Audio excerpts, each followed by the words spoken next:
Common Sense Tuesdays. I'm Kevin Kervick, the organizer of the Seacoast Common Sense Community Builders. We are a nonpartisan meetup group. This is our monthly television show during which we share our common sense community building ideas with viewers in Portsmouth. We tape the shows on the third Tuesday of every month at 7:30, and the show airs the following Tuesday at 9 p.m. Our mission is to share ideas and energies in order to build a healthier community. In short, we believe freedom is good. Less government leads to more efficient government. The more local, the better. Act local, buy local, build local. Decentralization of power leads to more freedom and more creativity. Voluntary activity provides ownership and leads to less resistance. Citizenship includes rights and responsibilities. Personal responsibility mitigates the need for central planning and professionalization. Voluntary simplicity, otherwise known as thrift, leads to personal happiness and community health. All of us have a moral responsibility to be good neighbors. Please go to our website, www.meetup.com/Seacoast Common Sense Community Builders, or just Google Seacoast Common Sense Community Builders, and you'll be able to find out about us. You can also follow us on Twitter at SCSCB, at SCSCB. This evening we have an exciting panel. The topic is the future of the Ron Paul revolution. One of my goals in life is to surround myself with as many smart people as I can find, and I think I've accomplished that tonight. My son Brian introduced me to Ron Paul in 2007. At the time I thought, boy, it's really nice that a lot of young men especially are really interested in politics, getting behind a candidate. I didn't really know anything about Ron Paul, but the fact that my son liked him, I thought that was a pretty cool thing. Since then I've really learned a lot more, and I began to grasp the significance of what I now believe is a powerful social change vehicle. A couple of people on tonight's panel were actually instrumental in educating me and helping me integrate my own ideas within the Liberty community. Since then I've written quite a bit about Ron Paul, about the Ron Paul revolution quite a bit, and I continue to learn, but I still consider myself a newbie. These folks are the experts. So what is the Ron Paul revolution and where is it going? That's what we hope to discover this evening. So let's get started. I have 3 questions in mind. I will ask each question separately and give each panelist 5 minutes to respond. The panelists receive the questions in advance, so they really know what they're getting in for. At the end of the formal responses, we will take questions and comments from the audience. We have a very nice studio audience tonight. I really appreciate all of you coming. So hopefully there'll be a lot of times for questions and comments. Okay, this is intended to be a nonpartisan, non-political event, in part because Portsmouth Public Meeting House is a nonprofit organization. So we really want to focus not so much on electoral politics or partisan issues, but really on the movement itself, what the Ron Paul revolution really is all about, kind of going forward, okay? So the questions are really designed to pull that aspect out rather than the political aspect, although all of us are obviously very interested in politics as well. Okay, so let's get started. I'm going to introduce our panelists. Unfortunately, we had 1 cancellation this evening, so we have 3 excellent panelists. Chris Dixon, whom I've just met in person for the first time, is a libertarian-leaning activist who is state coordinator of the Maine 10th Amendment Center and former Androscoggin County co-coordinator for the Ron Paul 2012 presidential campaign. Chris writes an interesting blog called Undercover Porcupine that appears in the Bangor Daily News, and I've been reading it daily, and it is really quite an interesting blog. I really recommend you all take a look at that. It's called Undercover Porcupine. To my left is Seth Cohn. He's a state representative from Canterbury, New Hampshire, right, Seth? Canterbury? He's well-known and well-respected libertarian activist. Among other things, Seth is interested in the intersection between the Occupy Wall Street and the Tea Party movements. To my right is Todd Putterbaugh, and he is with me one of the founders he's one of the founders of Seacoast Liberty, which is a local group that is home for people who see themselves as some way connected to Ron Paul's revolutionary ideas. There's a lot of other things that Seacoast Liberty does, but that's one of the things that they're really known for. Todd's previous Seacoast Common Sense Community Builders presentation was called Classical Liberalism, Modern Progressivism, and the Occupy Wall Street Movement. It was very well received, and you can find that on our website. Todd is connected with me and Seacoast Common Sense Community Builders. The other folks are guests. The opinions tonight of the panelists are their own. We don't expect anybody or encourage anybody to agree with anybody else here. It's a very independent kind of group with a lot of independent ideas. I know what I believe. These folks know what they believe. There's some similarities, but we're really here to really kind of hash out some direction going forward. Okay, does that make sense? You ready to get started? Oh, yeah. Okay, all right, good. All right, so the first question I'm just going to ask, and we'll just go right on down the line. Each panelist will have about 5 minutes or so, and Dave is going to cue me when that's up, to really answer the question. And then we'll, as I said, at the end, we'll solicit comments and questions from the group, okay? So the first question is, what does the Ron Paul revolution mean to you? You're on, Chris. The Ron Paul revolution to me is meant much more than politics. A lot of it is education and getting involved. When I first got involved, it was much more than just, helping a candidate win. It was the fact that, he was enlightening me to all these issues that are never talked about in mainstream popular politics.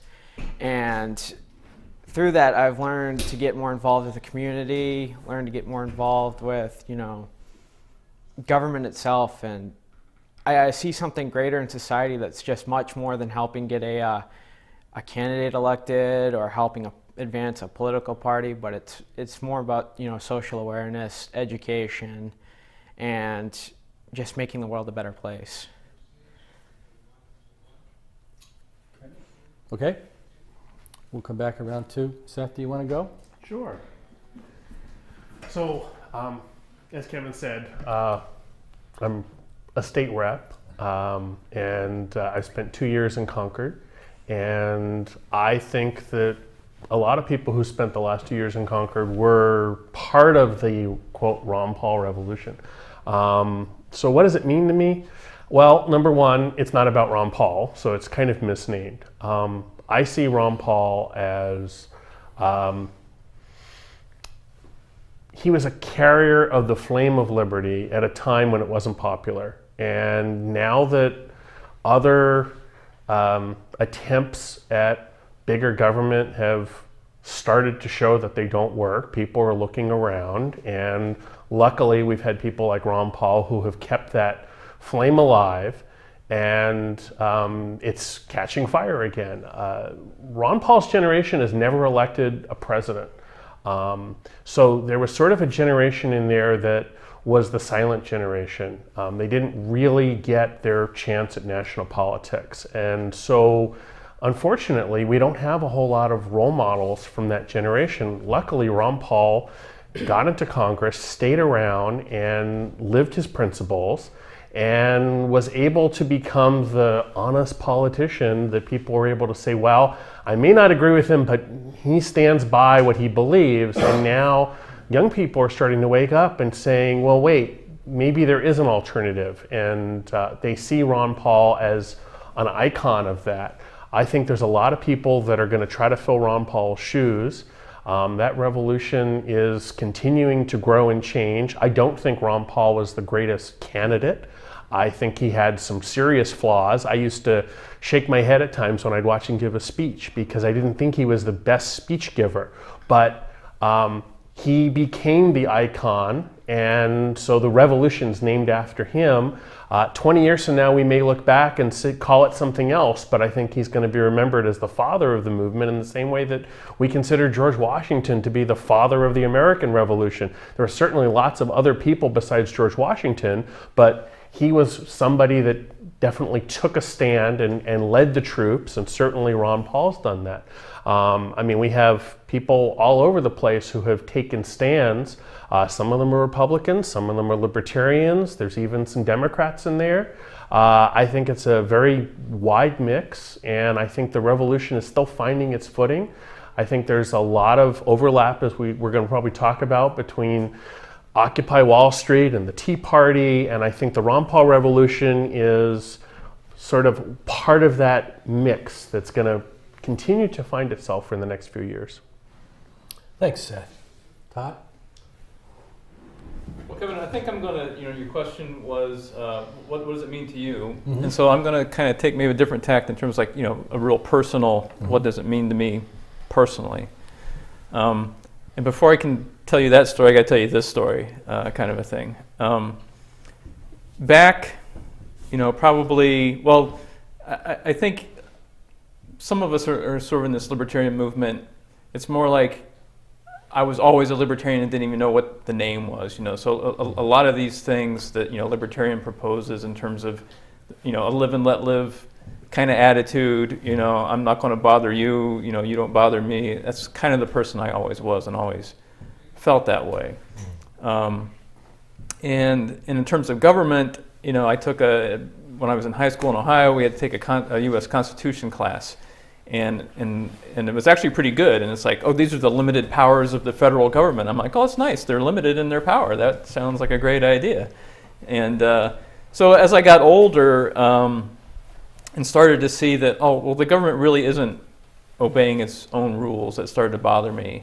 And as I got older and I saw that there really wasn't a live and let live attitude. Things like the war on drugs was something that really bothered me and I thought was philosophically wrong.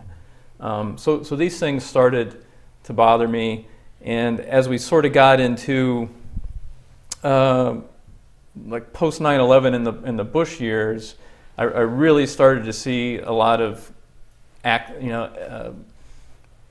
government doing things that really bothered me in terms of, civil liberties, unnecessary wars. It just really was starting to bother me a lot and come to a head. And, so this is around like 2004, 2005 time frame. And I came to find that there was other people feeling this way. And that, the Free State Project was something I got involved with. So there was other people feeling like this sort of we got to do something kind of idea. Also, even other things. At that time, there were some other kind of books like a book, Empire of Debt, like these other kind of economics texts, like they would shoot up on the New York Times bestseller list. And they were kind of the same ideas that Ron Paul ended up, talking about economically. So I think there was this sort of zeitgeist. This sort of the time was ripe, and when Ron Paul came along, and back in 2007 and even stronger, this year, just to see how much outpouring there was of support for that. So what it means to me is like it's sort of a vindication in a certain sense of how I was feeling, and it's like, okay, I'm not the only one, and it was also very inspiring to me to continue further because I was already, even before 2007 Ron Paul became popular, I was already trying in my own way, Free State Project, some other things to try to get society and government to kind of move in that direction of a freer society, limited government. And that he came along, and it was sort of I think there was already, the vapors were in the air and the match was lit, and boom, it really took off. So for me personally, what the Ron Paul revolution was, it was a thing that's like, okay, it sort of, gave me some confirmation that, that there's other people that are excited and concerned about these ideas. Exciting, okay. Good stuff. I'm wondering, since that was very efficient, if you guys wanted to add a few comments to what Todd is saying, or sure. Well, I'm also someone who moved to New Hampshire as part of the Free State Project, and for very much the same reason. In 2003, I looked at what was happening in the country, and I looked at the military in the streets of New York, and I'd grown up just outside New York City. I'm sorry about that. I was living in Oregon at the time, actually. That's better. And I looked at my country and I said, what's happening here? And I seriously looked at leaving. I was very afraid. And I was engaged and talked to my fiance at the time and said, hey, we should start looking outside the country. And she wasn't ready for that step. I think like a lot of people, that was a step too far. And she said, isn't there any place in the U.S. that we could go? And the Free State Project came up, and they had picked New Hampshire. And the more I looked at New Hampshire, the more I said, I like that idea. And so I moved in 2004 and got involved in politics and got involved in this process. And it has been 8 years now. And I have seen, you know, the Ron Paul revolution before Ron Paul became popular, and I've watched it, and I've watched all these people get involved, and those numbers grow and grow and grow. And I don't think we're done yet. I think we're still in that growing phase, which is a good thing. I think when we grow it big enough, the revolution will happen. So Exciting. Okay. Chris, did you want anything else to that? Okay, let's go to question number 2 then, which is, how have you been involved personally? Now, you've begun to answer that already, but how have you been involved personally, and what do you envision as your role in the future? Chris? In the Liberty Movement itself, I've been involved with an organization called the 10th Amendment Center, which is an organization dedicated to limited government under the 10th Amendment. I first got involved with Ron Paul in 2009. I was a little late getting on everything. I went through the primaries, and I went through all the candidates and was thinking, you know, Ron Paul, this guy he's crazy. And I read his book, and, you know, I kind of learned from it. So I went from there, and I started getting involved. We had a very, very good structure in Maine. And when it came to 2011, and it became apparent that, you know, Ron Paul was probably going to run again, even though he had spent the previous 2 years saying, no, I'm not going to do it, we started to think, you know, we need to rally the troops and get everybody in place. So, you know, a year before he even announced, we had, you know, everybody out there. We had sign waves going on, people going out, and I was doing a lot of work in Androscoggin County. And then when the campaign officially came over, I joined on as a county co-coordinator alongside the Tea Party founder in Maine, Pete Herring, and, you know, from there continuing on the message. And now that the campaign's over, I've joined on the same role as county co-coordinator with the Maine Campaign for Liberty.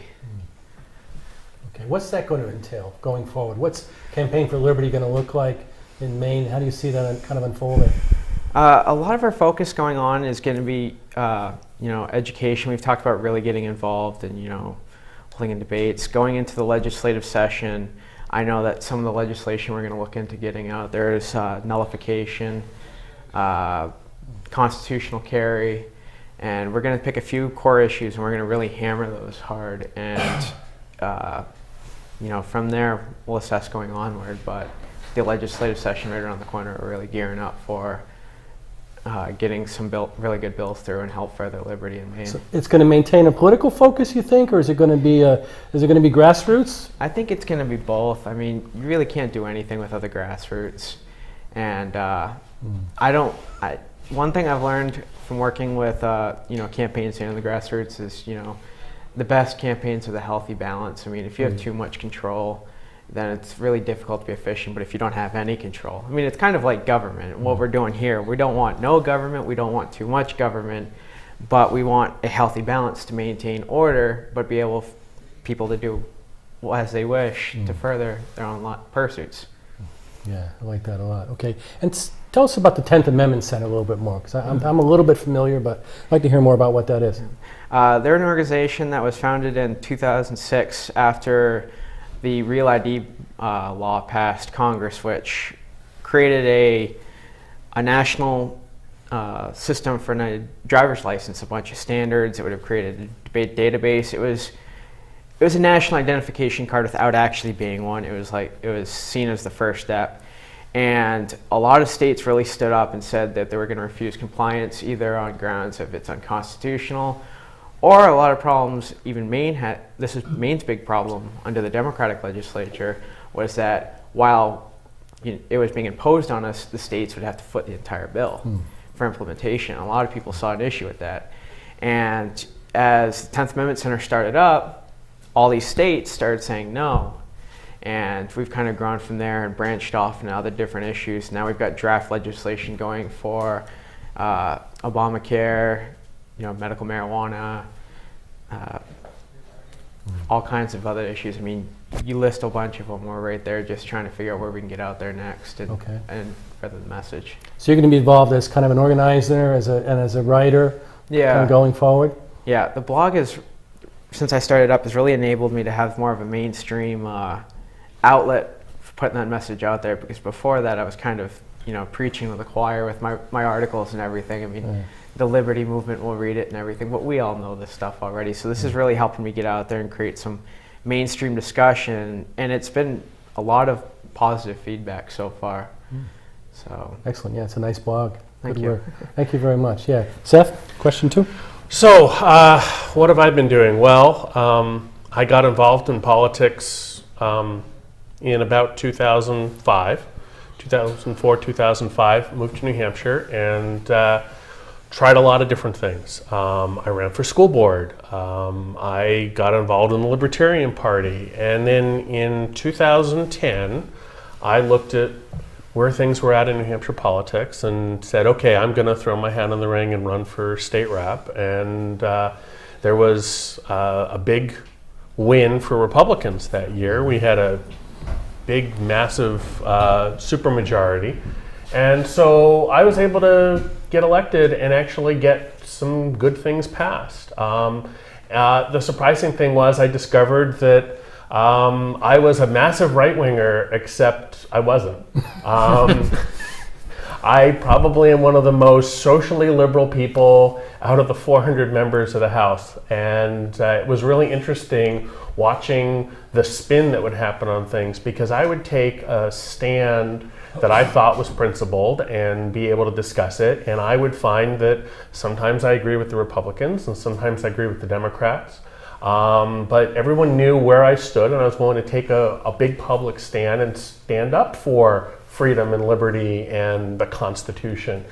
And I made friends on both sides of the aisle. I had a lot of people who didn't understand what the liberty movement was about, and so I had the opportunity to do a lot of education.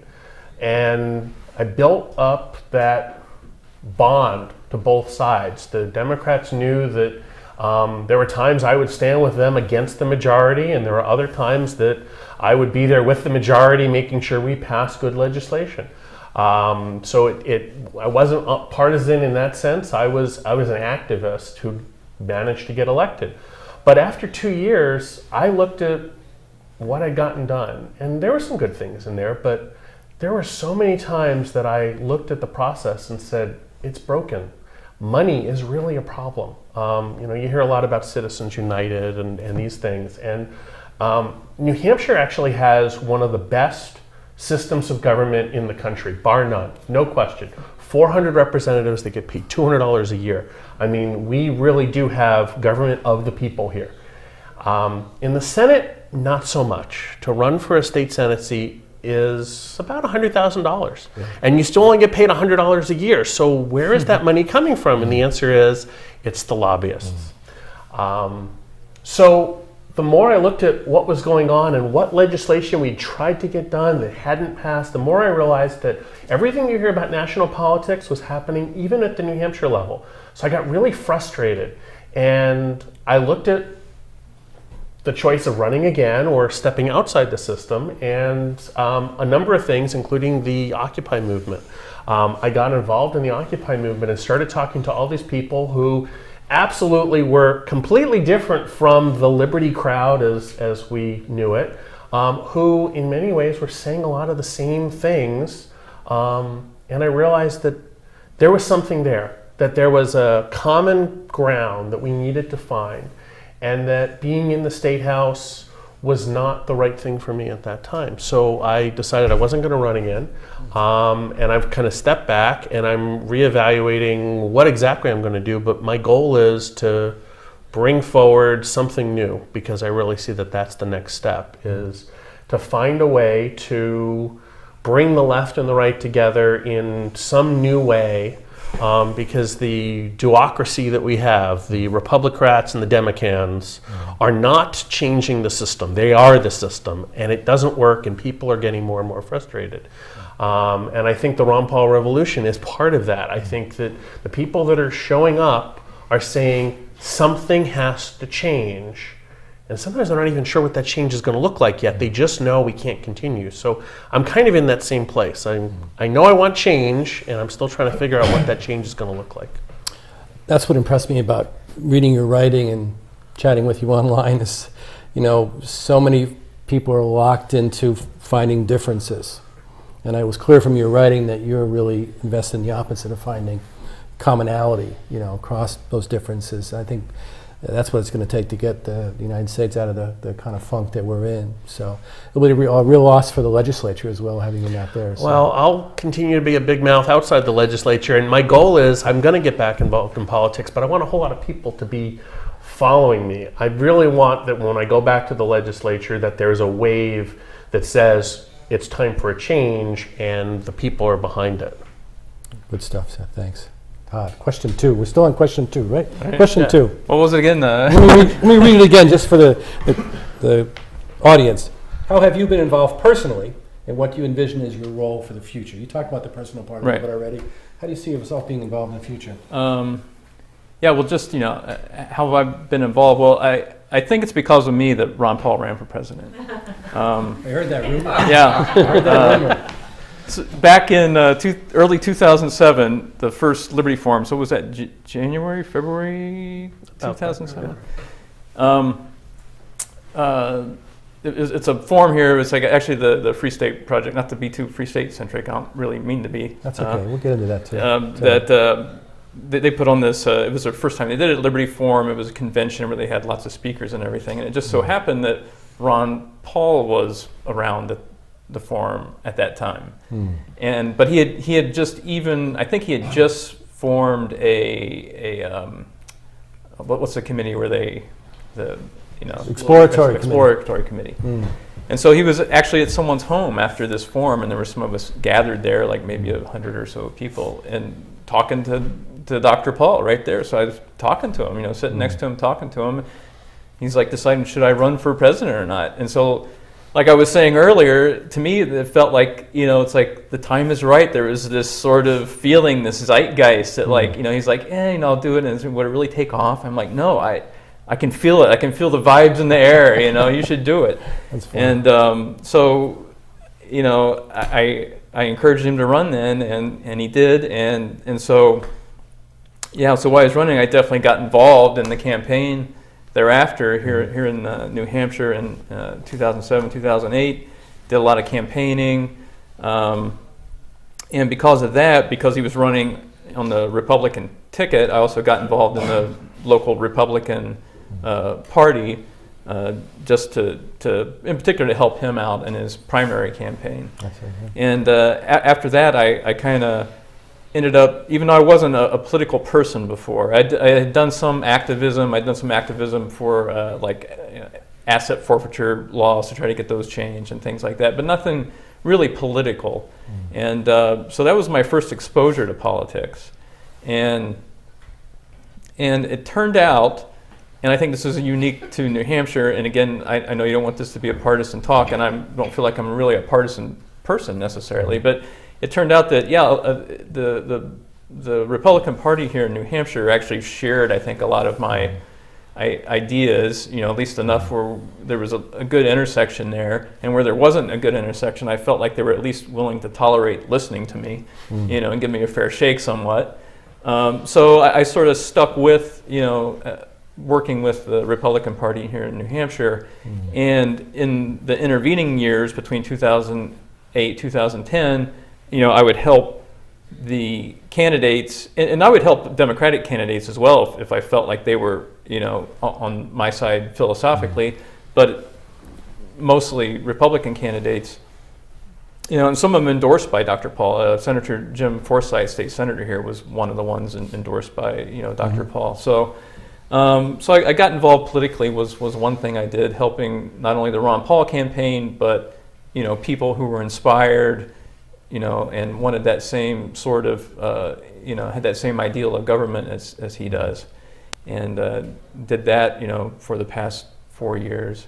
So there was that. Also, after the 2008 campaign, there was a lot of us in town. We had a lot of these Ron Paul meetup groups, and a lot of those people, like yourself or Chris, is like it was the first time that they had heard of these ideas. Some of us had been, kind of following these things for a while, but for some people it was like totally new ideas.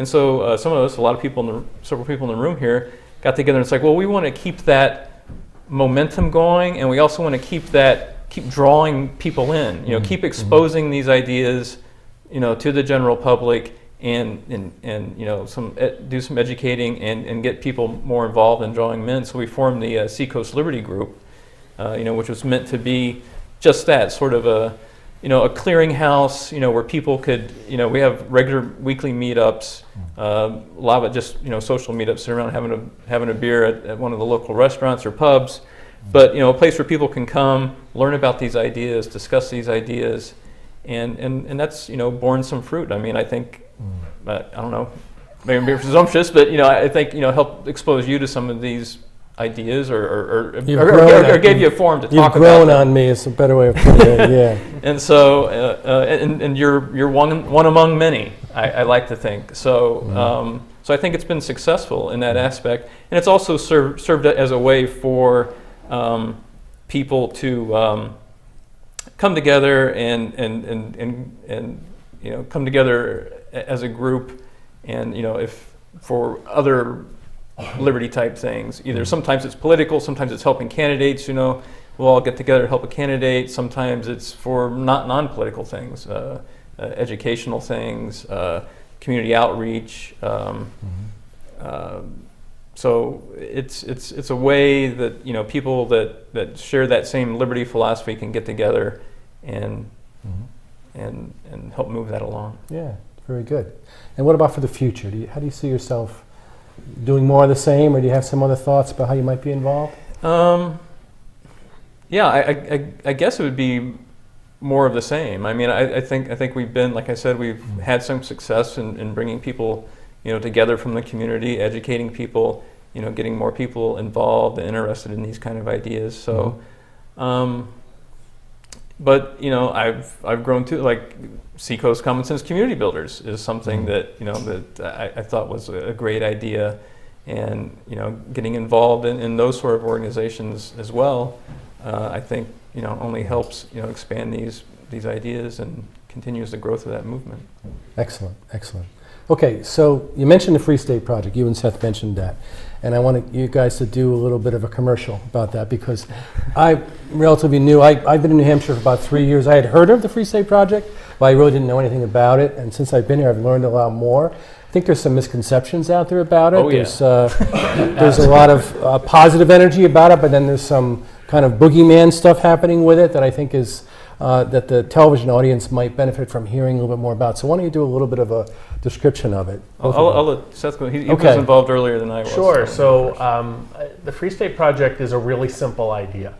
What if a whole bunch of people who said that something wasn't right and they wanted to all make change happen in the same direction, rather than being a tiny little sliver of a minority everywhere in the country, decided to get together in one place, and they still wouldn't be a majority, but they could be that group that now has enough warm bodies and enough activists and enough energy to get a message out. And that was a proposal put together by Jason Sorens, who at the time was just a doctoral student at Yale.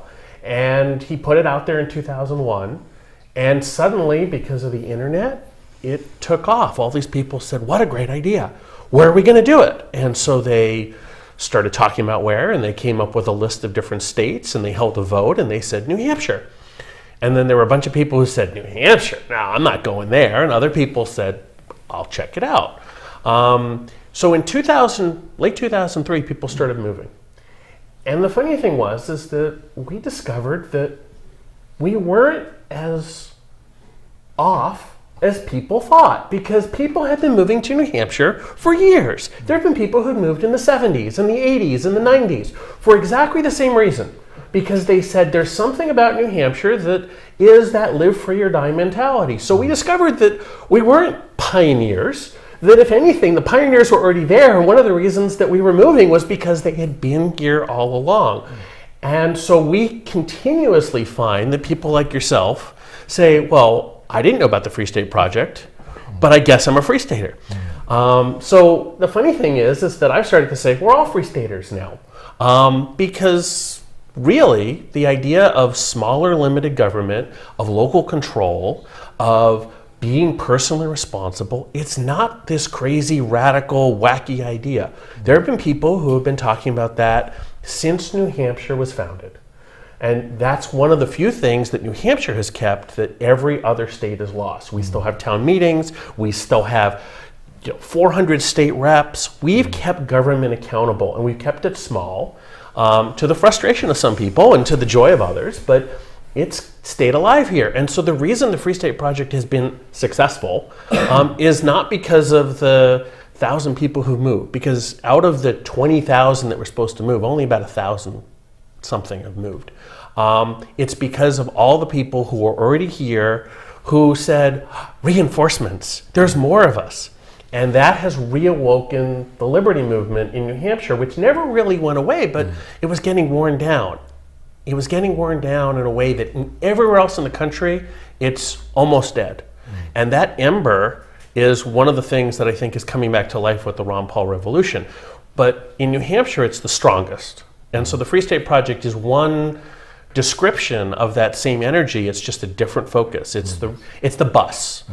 I think that's a better description than any other I've heard. It's a bus. It's not an agenda. It's not a political movement. It's, if you want to go where liberty is still alive, get on the bus, get off in New Hampshire, get yourself a job, become a community member, be a good neighbor, and you'll be happier. And I would say most of the people who moved to New Hampshire because of the Free State Project would agree with that. Yeah, interesting. Do you want to add anything to that, Todd? No, I'll add a few things, but Yeah. it was a great summation.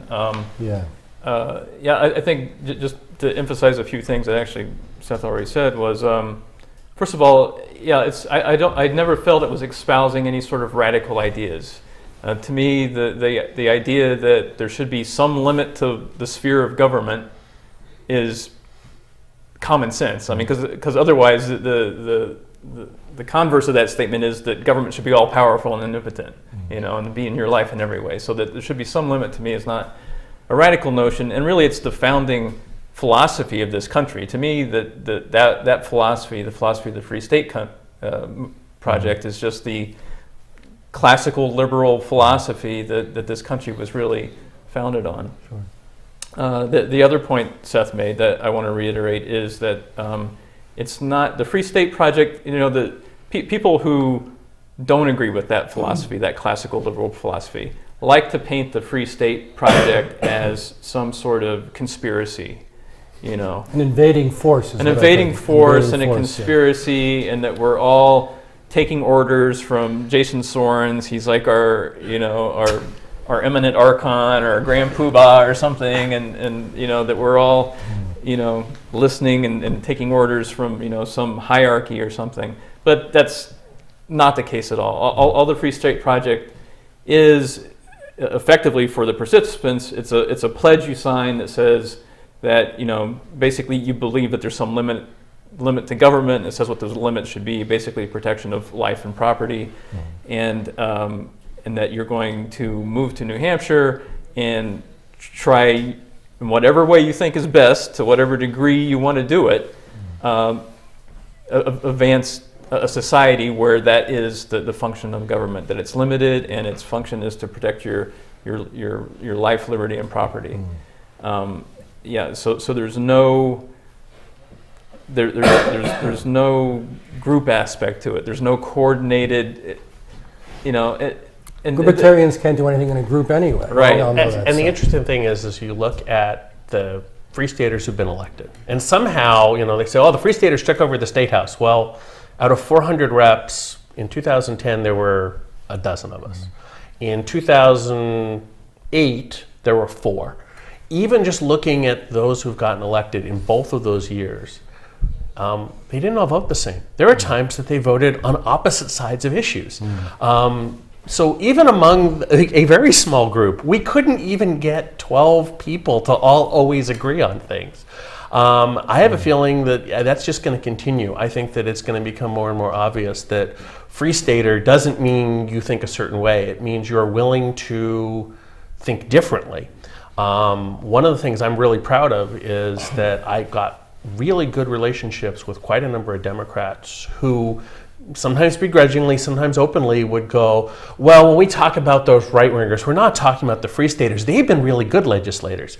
And then you get somebody like Representative Lee Quant, who's now talking about, oh, this conspiracy. And I just want to remind Representative Quant that in 2005, he sponsored a bill that had Free Staters working to get his bill passed. So way back in the distant past, he worked with Free Staters and had no problem with it. So maybe he's a secret member of the conspiracy too, if there was one, which there isn't. And Representative Quant can come on the show anytime he wants. We'd be happy to get his opinion as an equal opportunity person. But thank you very much. But I've been actually, by a local blogger recently referred to me as a Free State Project sympathizer. When I was so it seemed like a backhanded compliment or insult. I wasn't exactly sure. Right. But that's my new role apparently. So. Yeah. It seems the people that are opposed to these ideas, they just can't.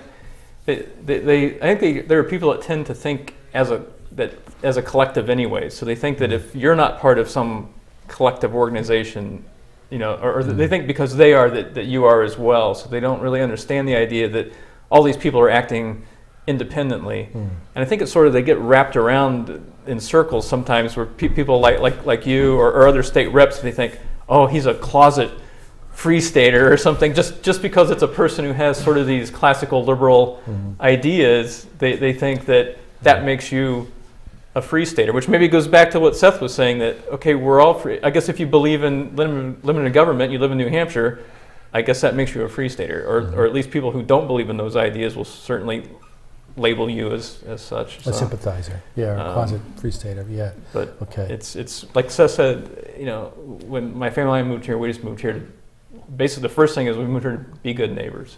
That's our number one And goal. you've accomplished that for sure. I've enjoyed getting to know you. Let's move on to question 3, okay? Question 3 was, does anybody remember? No, what is question 3? What are your hopes for the revolution in 2013 and beyond? Chris? I just hope that it continues to grow and encourage people to get involved. I've been watching up in Maine very closely of seeing people who I worked with in the Ron Paul campaign get delegates to the caucuses and everything. Now that we're past that stage and past the convention, people are running for town council, school board, the legislature. I mean, in other places in America, we have Ron Paul people running for Congress. And, you don't have to be a staunch partisan to get involved, as, we were just discussing. We just, you have to believe in something and, be true to your principles. And a lot of us Ron Paul people don't agree as much as it appears. I mean, I disagree with Ron Paul on a couple of things. I mean, I don't think he was the best communicator, but as Seth mentioned earlier, that he was the vehicle for the change. And I hope that, that torch only gets brighter as time goes on and we expand and people come to see that we're much more than just getting a man elected, that we're not going to go away, we're not going to burn out, we're going to expand, and we're going to continue to promote the principles of liberty at all levels of government and really try to bring this country back to what it once was and what it was envisioned by our founders. Excellent. Let me add to that a little bit because I'm interested in generational theory. Which camera's on? Oh, that one's on. I'm interested in generational theory, and one of the things that generational theory suggests is that the millennial generation is going to be really a powerhouse group of people, right? So I've been sort of sitting back. We raised a couple millennials, and I've been sort of sitting back and saying, now what are they going to do that's powerful, that's going to really make their mark on the world? My son talked about the Ron Paul revolution and Ron Paul, and I saw all these young millennial men getting activated and excited. I thought, this could be a big part of what's going to really energize them. And it may take a different form than Ron Paul or even libertarianism or the liberty movement, but it's something about that. So it energized me that so many young men were getting involved in their communities in the political process and wanting to do something important and believe in something, as Chris said. So, I'm hopeful that this is going to spark a lot of that young millennial energy that I think we're going to really need to get us to a better place in the world, So, Okay, Seth. Well, questions? I'm glad you brought up the generational theory because I think that's absolutely true. It's something that when I looked into that idea that we have these cycles Yeah. of change, it's very true. And I think Ron Paul, as I said earlier, he's a member of the silent generation, which never had a president, never really made its mark in politics. And yet those ideas are now starting to come back again because we went through a cycle that was very different. It was very much the era of big government. You know, since 1945 with FDR, we have sort of been on that big government wave. And it didn't matter whether it was Democrat or Republican. They both were growing government constantly. And I think we're now going to have a reevaluation that says, what should government be doing? Maybe there's an alternative. And I think that classical liberal ideas are going to come back. Now, the interesting thing is that I see the Occupy movement as part of that same energy. And so when we talk about the revolution, I see occupiers begrudgingly sometimes are part of that movement. And it's not just about Ron Paul. Dennis Kucinich, he had quite a following. The Green Party, I think all of these people are upset. And when you're upset and you don't know what you want, but you know you don't like what you have, that quest for something different can take two ways. One is they grab onto something and they stop looking. And so you get people who are very dedicated to Obama, for instance. And then they get what they want. They elected him and we're going to have hope and change. And then they realize, oh, it's more of the same. So they get disappointed and they get delusioned. And some of them drop out and say there's no hope. And then other people say, nope, I'm going to try again. So Occupy was, I saw, a way for people who were in many ways more of the left to say, this isn't the change we were looking for. We're still frustrated. Maybe politics isn't the answer. Maybe it is. Maybe we have to try something different. And so they took to the streets. And as a result, they discovered that the country they thought they lived in wasn't going to play by the rules, that they thought they had the right to assemble. And they were told, sorry, you know that right you had to assemble? We didn't really mean it. Interestingly enough, just today, in Manchester, we had the Manchester occupiers who had been pushed out of the park. They received their sentence.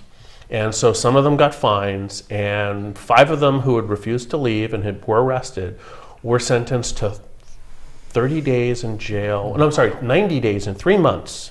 Now, they got a suspended sentence, but basically here they were thinking that they were exercising the right of assembly. This is a fundamental constitutional right that they thought they had. And they basically got told by the system, yeah, you don't have that. So what are they going to do? What is this generation that's coming up going to say when they look at what this country's become? Are they going to accept it and give up? Or are they going to seize that moment and have something of a revolution? I'm not sure what that revolution is going to look like. I think that the Ron Paul revolution is going to be part of that capital R revolution. It's not shocking to me that the idea of revolution got tied to Ron Paul because he was the only one talking about these changes. And he wasn't unique and he wasn't, you know, some crazy radical. He was espousing an idea that had gone underground. And I think it's time for it to come back up again. I think that we're going to see it evolve. And I think that we're going to see some left and some right get together. And it's going to change again. I think it's the new populism. That's how I describe it. I think we're going to see a change that says government is not working the way we want it to, so let's reinvent government. Now, that's been said before. I mean, Bill Clinton talked about reinventing government, but does anybody here believe that Bill Clinton reinvented government? Do we look back on the Clinton era and say, oh yeah, government was different then?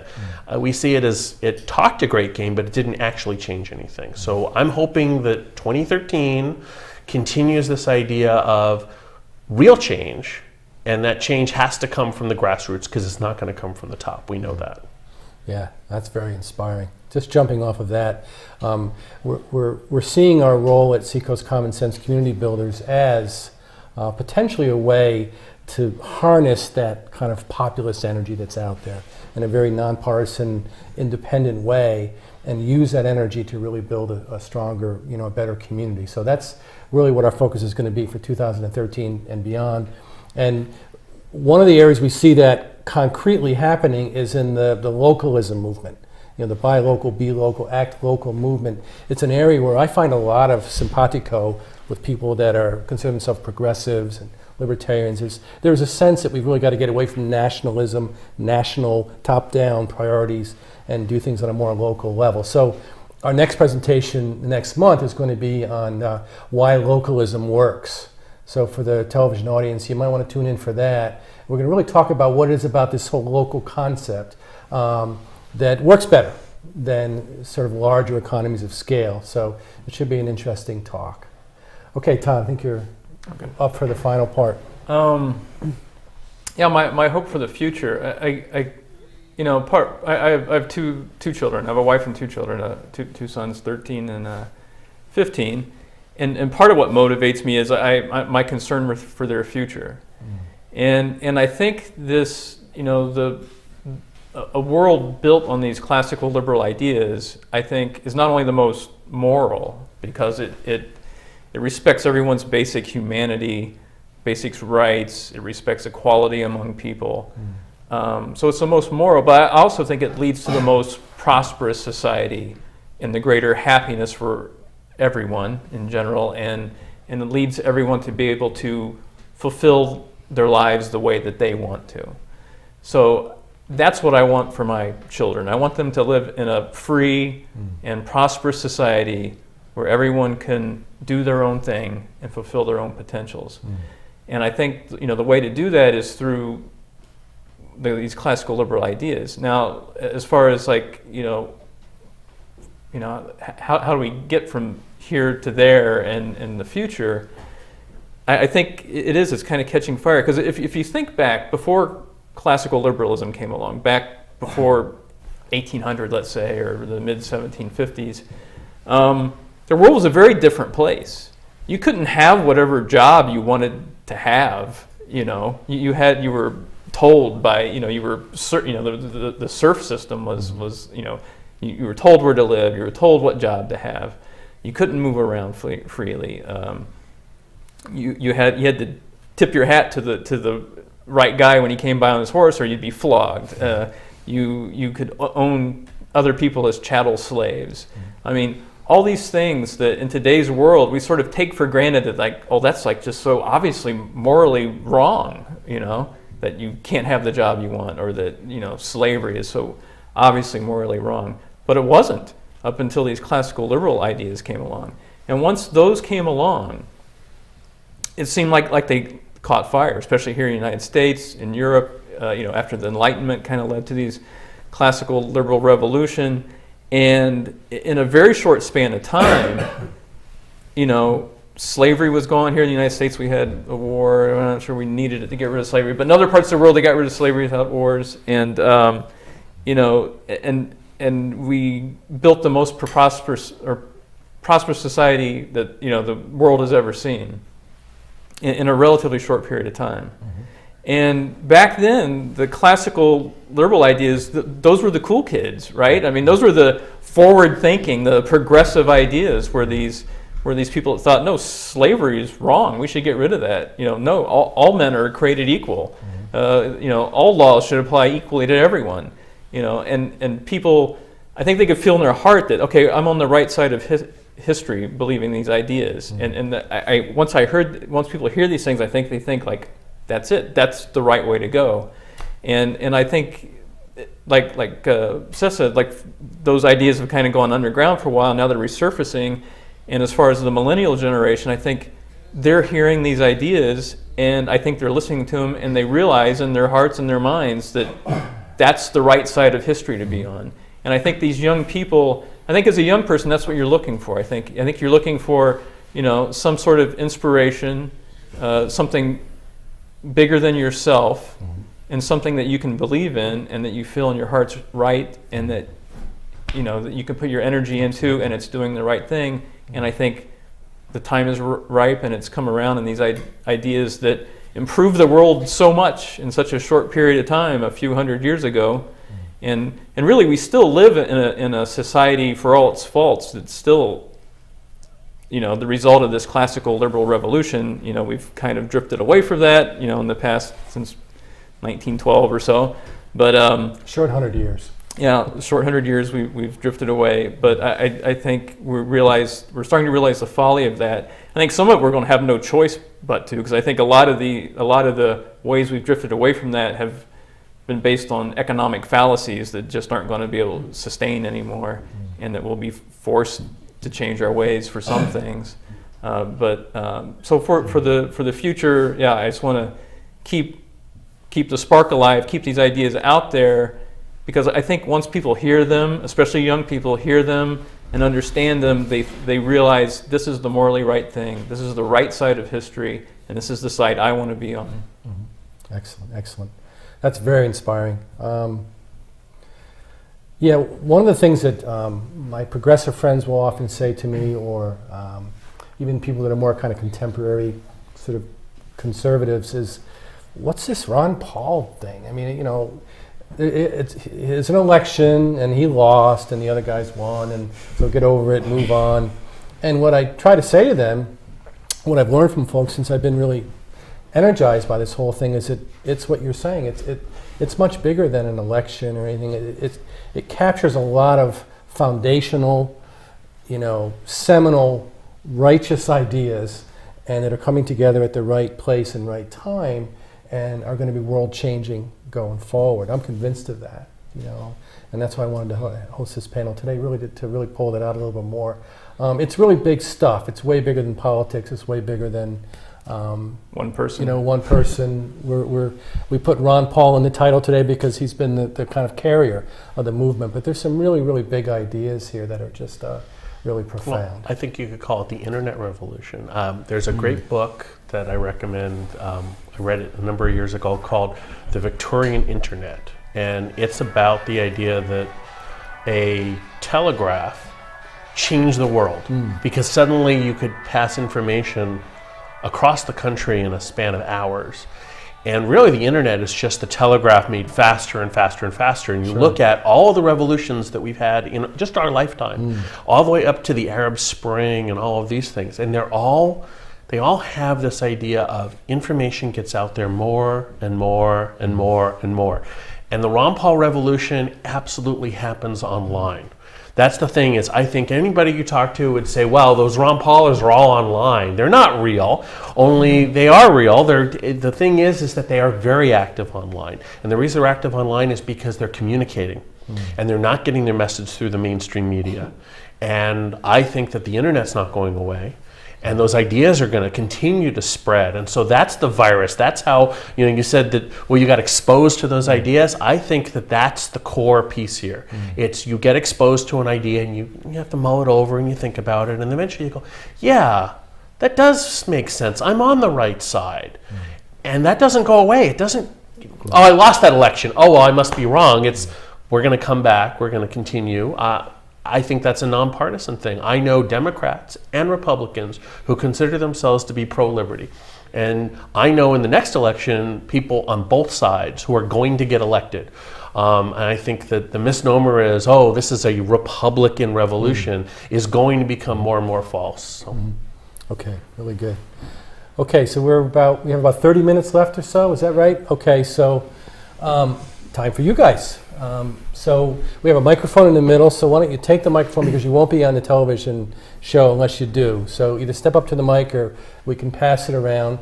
And there are times you can ask questions to the panelists, or just make a comment, or talk about, you know, answer the questions yourselves, because you're all kind of revolutionaries. You've been at it for a long time, so feel free to just make a statement if you like, or ask a question. Why don't you say your name first as well? Yeah. Oh, go ahead. Hi, I'm Brendan Kelly. I'm the Libertarian candidate for Congress in the 1st District. I'm glad to be here and to see that we're having this kind of a show. And my question is, how optimistic are we that what needs to happen for the liberty movement to actually take over the center of our thought in the government and split the two parties and become the dominant thinking in the country? How far do we have to go to get to that point, and are you optimistic that that is going to come? Well, I'll start. Kevin, you wrote an endorsement for Gary Johnson, who ran for the LP, and I did as well. And I think that that's a perfect example. And I'm going to point to the national polls, because Gary Johnson, according to some of these national polls, is polling about 7%. The funny thing is that they then also in that same poll asked the question, who is Gary Johnson? Do you know who he is? And 90% of the people they asked don't know who he is, which means that out of 10% of the people, 70% of them are willing to vote for Gary Johnson.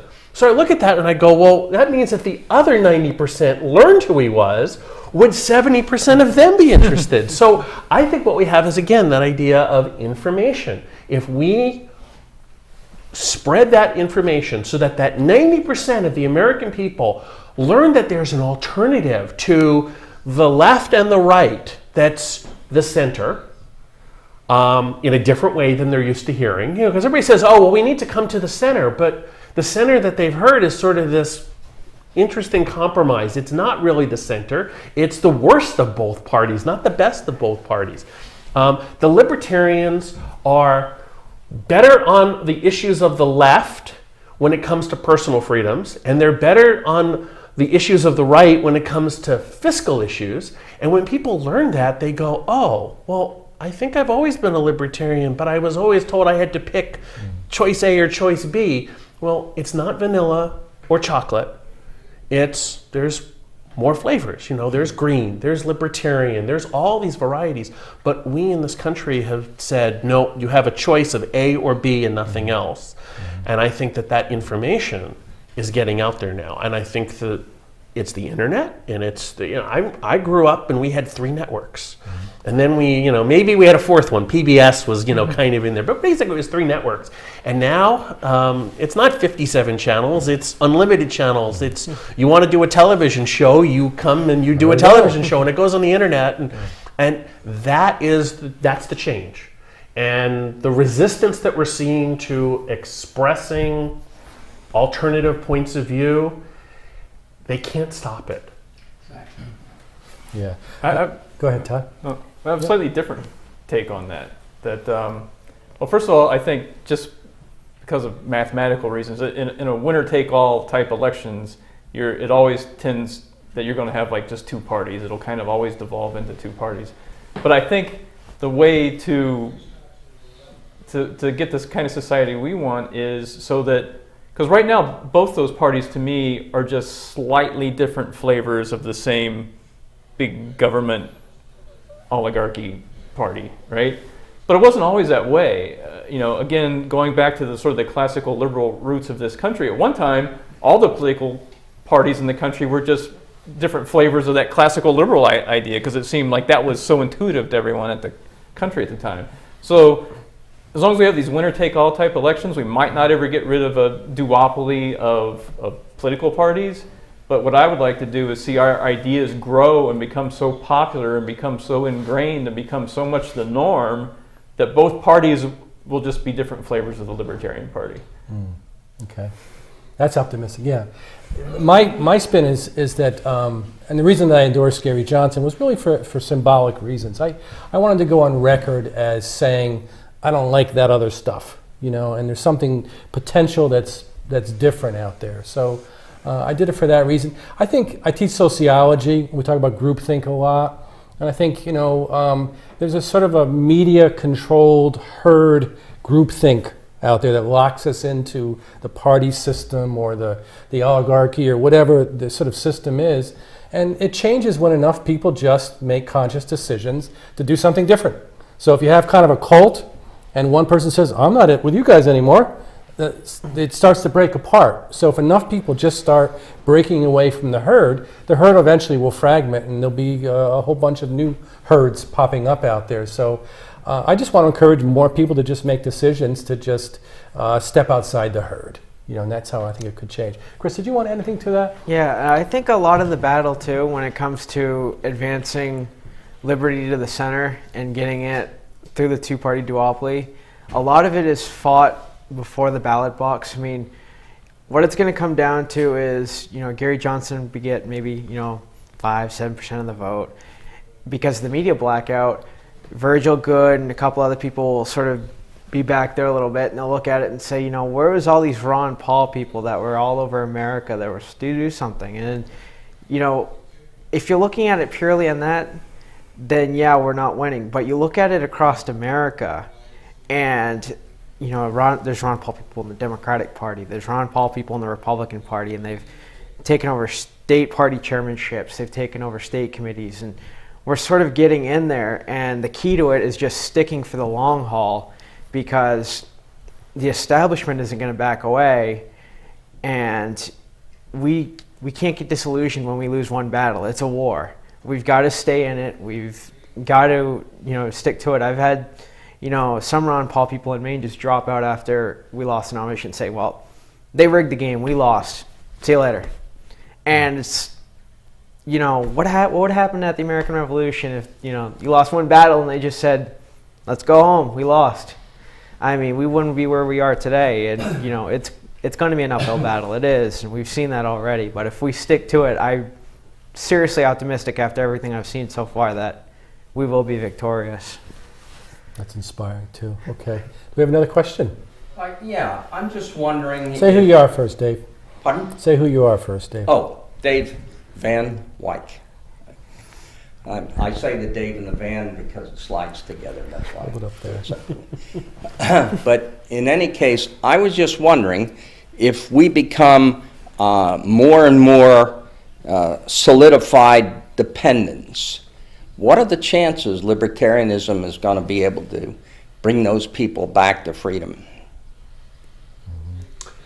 So you're talking about the idea that we have, as Mitt Romney put it, the 47% that are dependent on government for their living. So, and that's a real problem. It's the tipping point idea. It's bread and circuses. This is not new. This is a classic problem, which is what happens when you give people stuff and you say, keep voting for me and I'll keep giving you stuff. And the answer we have from history is those societies don't continue.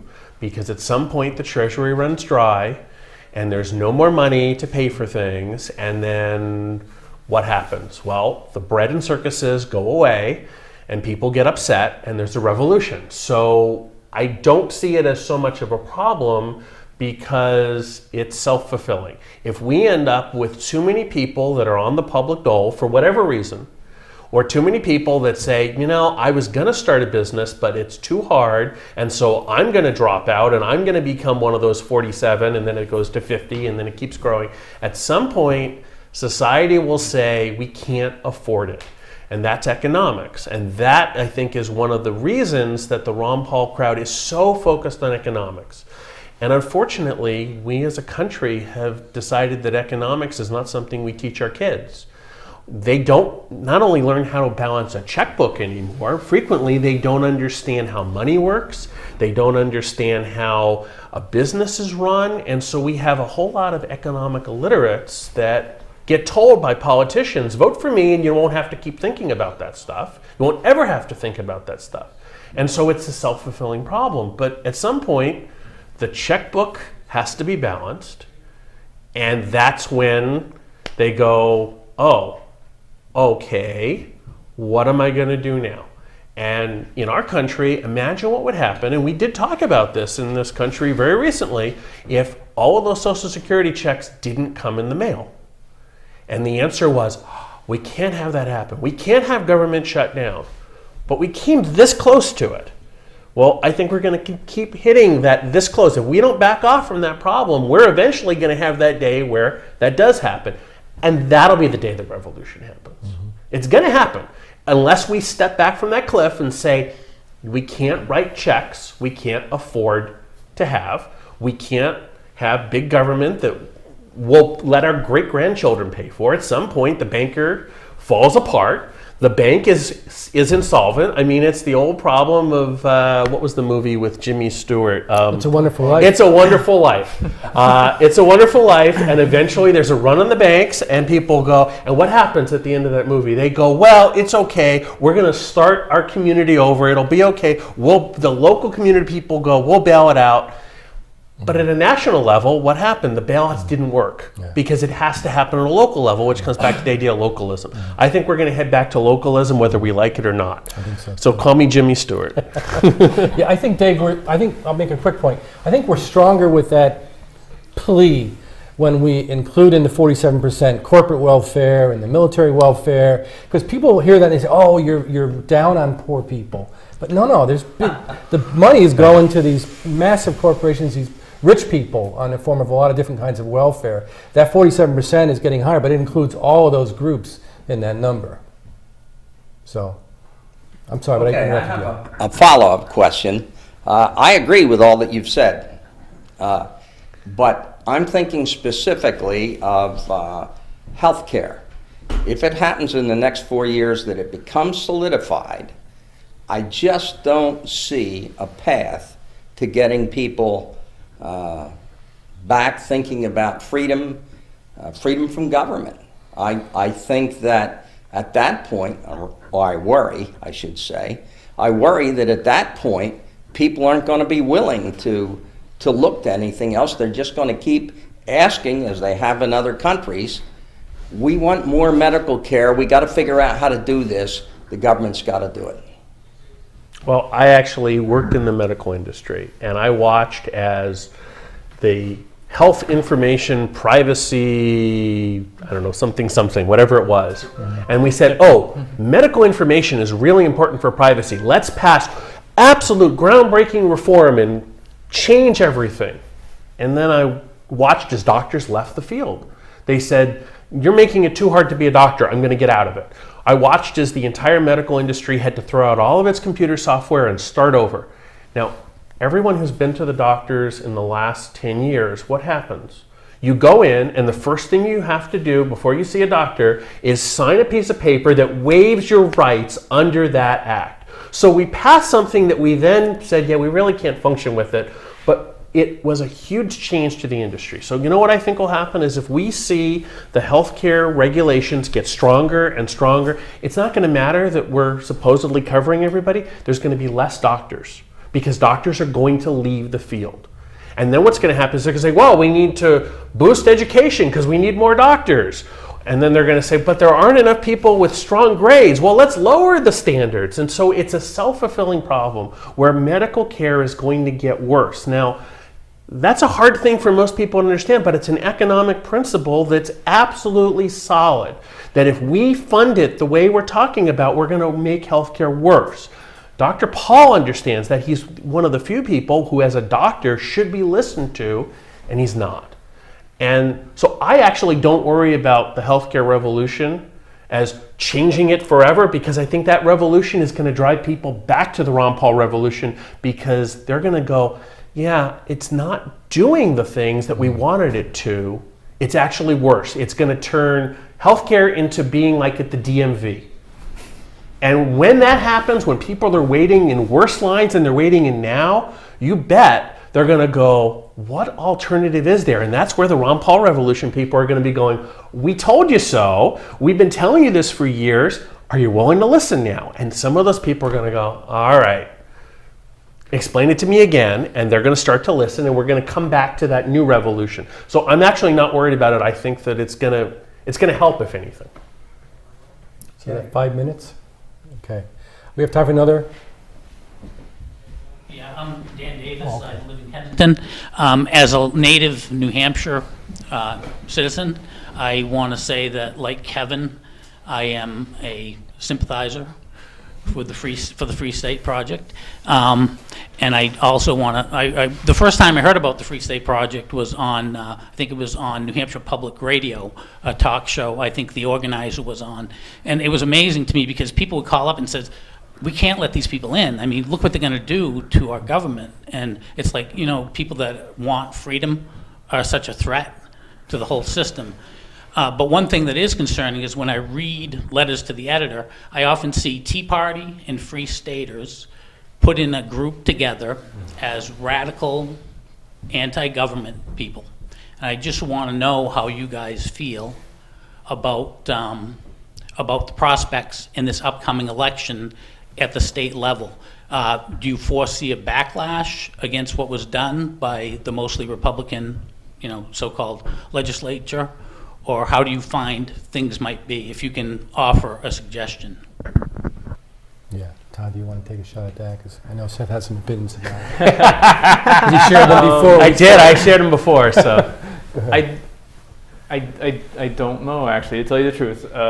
It's hard to tell because I mean, all I know are things I hear. You're right. I mean, you see the letters to the editors, and they're definitely trying to do that labeling thing to people who they disagree with, to try to like dehumanize them and to say you're a radical, you're a Tea Partier, and they just throw these labels out there and hope that they stick, and that'll be enough to smear the other candidate.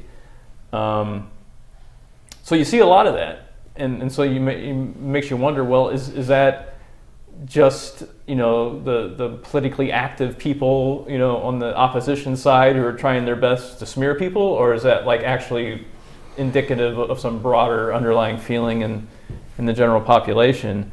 And I guess my answer is I don't know. I know that I've talked to Kevin about this, and I think I've seen posts that Seth has had on it.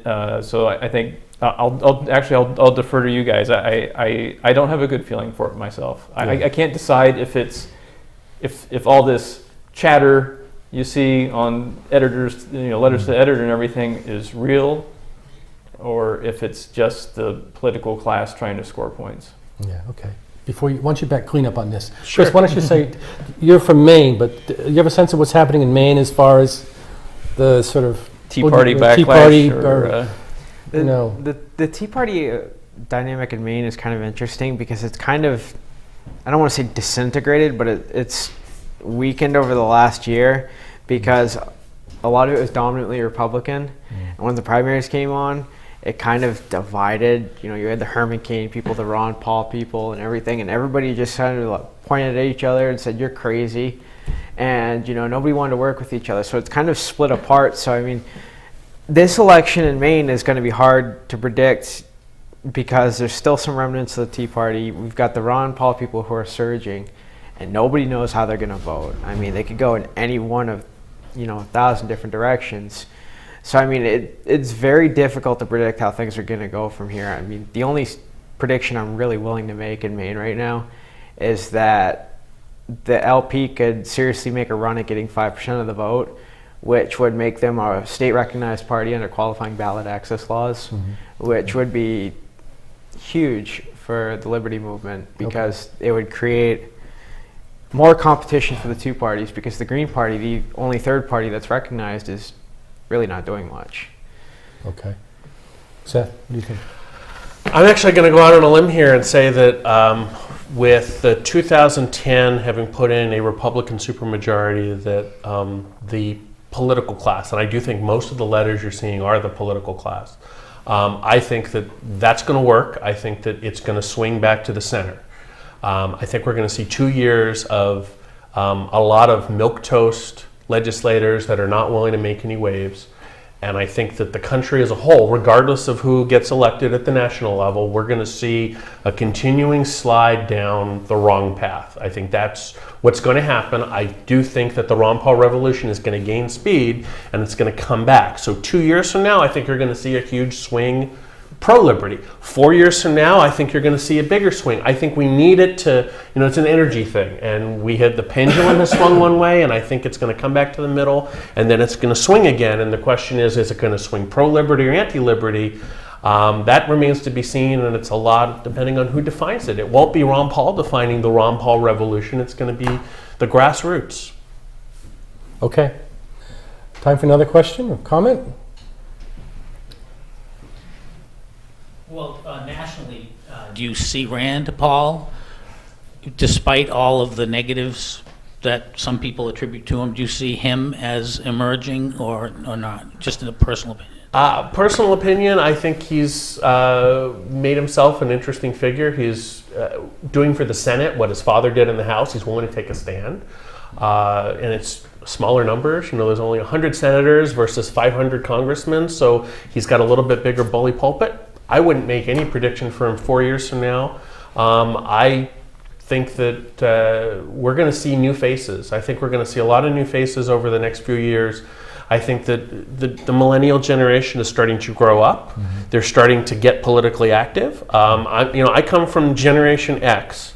I'm sorry about that. Yeah, and my generation gave up in a lot of ways. The baby boomers are all retiring now, and I know people from my generation who said Social Security, we're never going to collect it. I think somebody was going to be interesting to see who steps up, and it's going to be a reformer. I don't think we're going to see status quo, so it's going to be interesting. It's not going to be the old guard politicians, so I think we're going to see new faces. I don't think any of the people that you see as Tea Party, so the Michelle Bachmans, I don't think they're going to be the next force. I think they had their shot, and they didn't get the American people behind them. Yeah. I have a further thought about that. I think that the messaging matters, and the issues that we choose to focus on matter.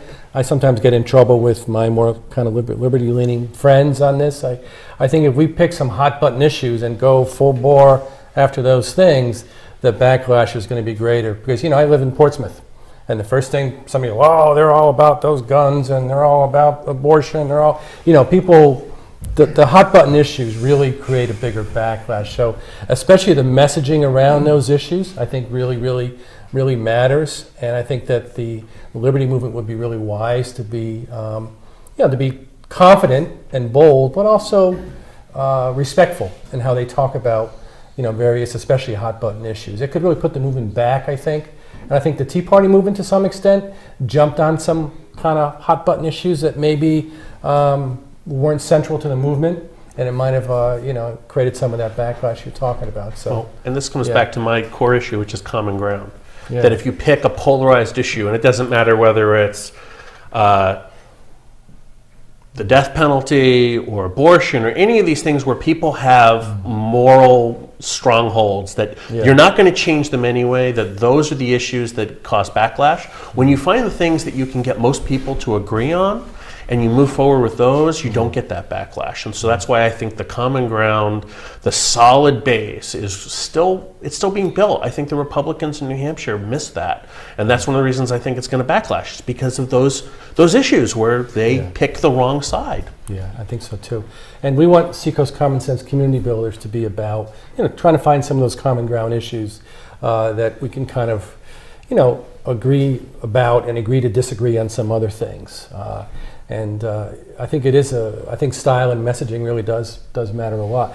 Most of my friends are progressives or liberals. I have libertarian friends, conservative friends, and when we have dinner together, we try to talk about things in a way that isn't going to create animosity. And I think that's going to be really important going forward. Yeah. So we might have time for one more question or one more comment. Go ahead, Dave. Okay. Well, I'm wondering what the common ground might be with Occupy crowd, because I see them as primarily pro-government, and I see libertarians as primarily anti-government.